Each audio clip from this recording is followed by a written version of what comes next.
guys, welcome back to my channel. So today we're going to be making cream cheese frosting from scratch. All of the ingredients that you'll need will be listed down below in the description box, so make sure you check there first. So you will need room temperature cream cheese for this. It'll just make it easier for you to mix in your mixer.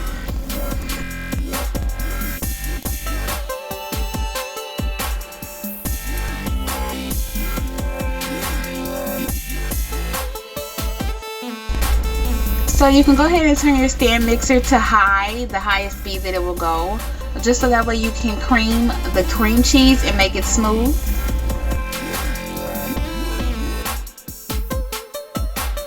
So now that that's mixed well together, go ahead and scrape down the sides of your bowl, and then go ahead and mix it together for another 30 to 40 seconds on the highest speed.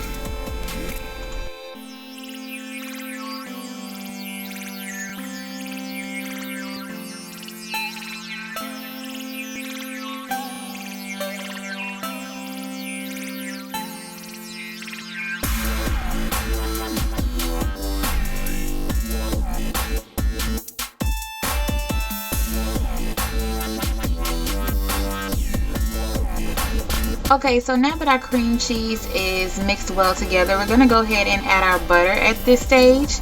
And then we're also going to go ahead and add our vanilla extract. And then we're going to go ahead and add our confectioner's sugar or powdered sugar, whichever one you prefer to call it. And then we're going to mix that together as well for a good minute or two, and then we'll check back on it.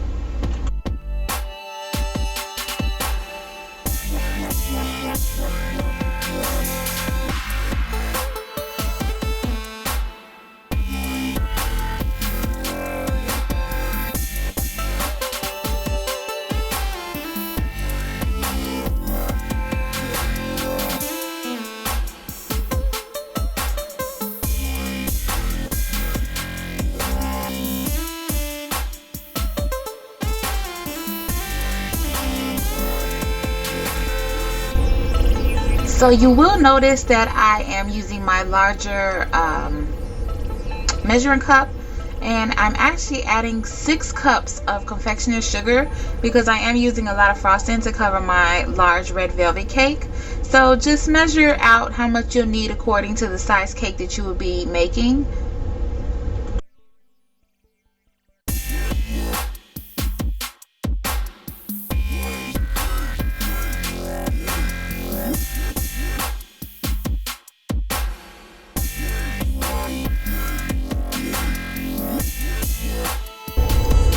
So now that I have 4 cups of confectioner's sugar in my mixing bowl, I'm actually going to turn this on the lowest speed possible, just so that way I don't get a big dust cloud. But unless you like dust clouds in your kitchen, then by all means turn it on high speed.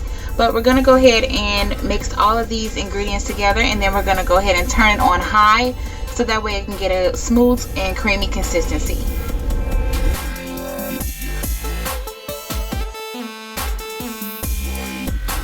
You can see I'm measuring my last 2 cups, which would equal out to the 6 cups total. I wanted to get the 4 cups going so that way it wouldn't make such of a dust cloud for me.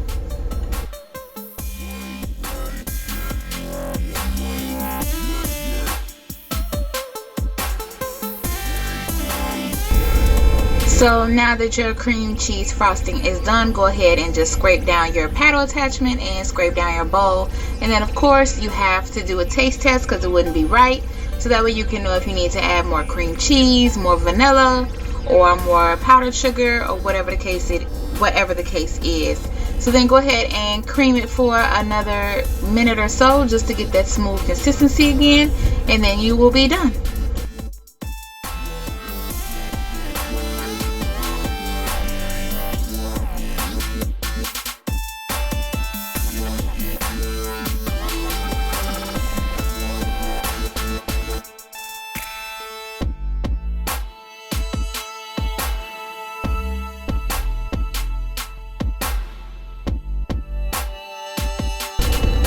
So what I'm doing now is putting some cream cheese on my cake board so that way I can stack and crumb coat my cakes.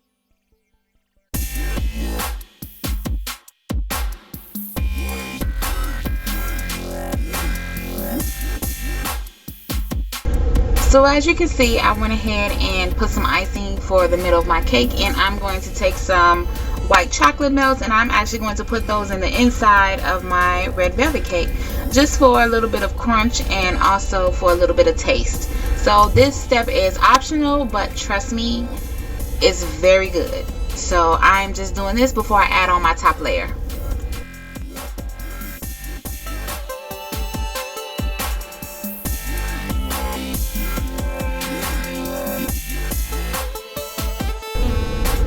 So now that I have my top layer on, I'm going to go ahead and do my crumb coat.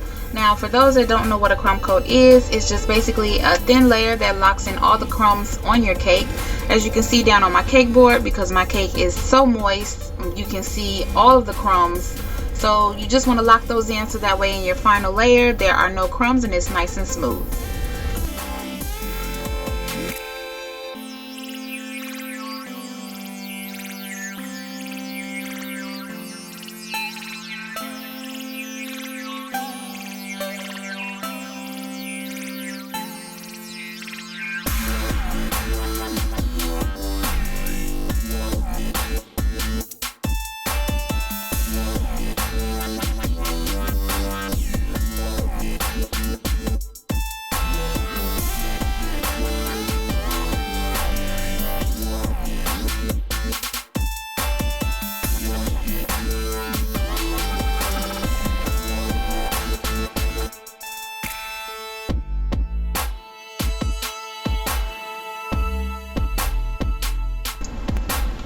Also, just an FYI, when you are scraping off the sides of your cake, when you're doing the crumb coat, do not dip your spatula back into your frosting. Get another bowl and then scrape that inside the bowl so that way you don't mix any crumbs in with your frosting. Also, make sure that you clean up your cake board as well, because presentation is everything. So I went ahead and put my cake in the freezer to chill for about 15 minutes. So now I'm going to add my final layer of frosting, and make sure that this one you put a lot of frosting on the sides and the top of the cake, because you're going to end up taking your spatula and making it smooth.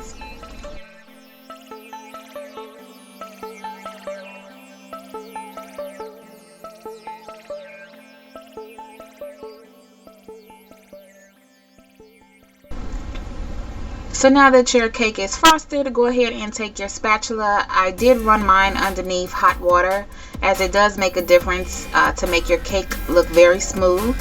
So do that until you get the desired look of your cake. And then once that's done, we're going to go ahead and pipe on our frosting.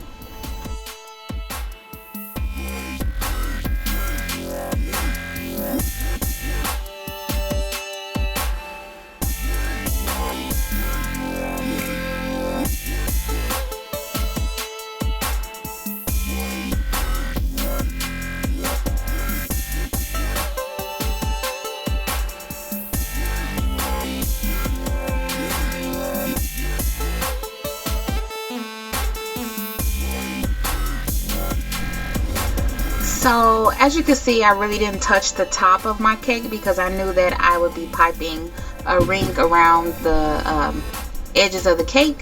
So I'm just taking some more of my cream cheese frosting and I put it in a piping bag fit with a Wilton 1M tip. And I'm just going to kind of make this zigzag squiggly up and down border on the rim of my cake.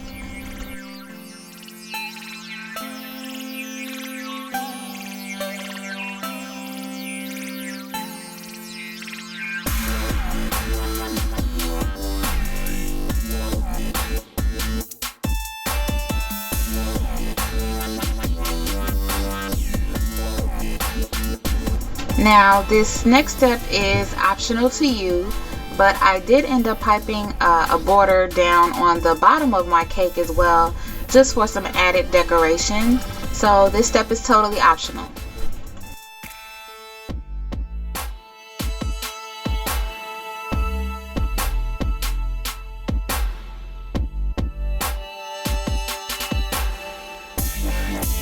So I went ahead and put some more of the white chocolates on top of my cake as well, just for more decoration for myself.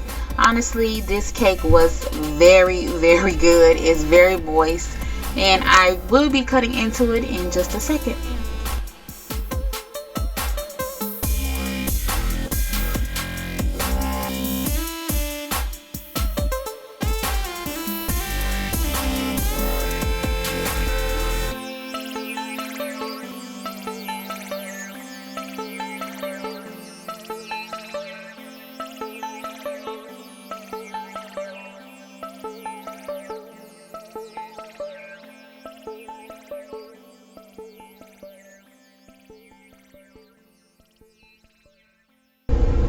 So here is my finished cake.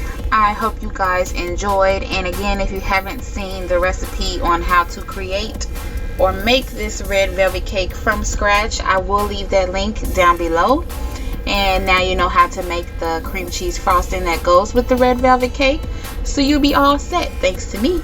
If you guys have any questions for me, leave them down below. If there are any videos that you want me to do, leave that down below. Any cake ideas, cake designs, leave that down below as well. And as always, I appreciate every one of you for clicking on this video, and I will see you in my next one.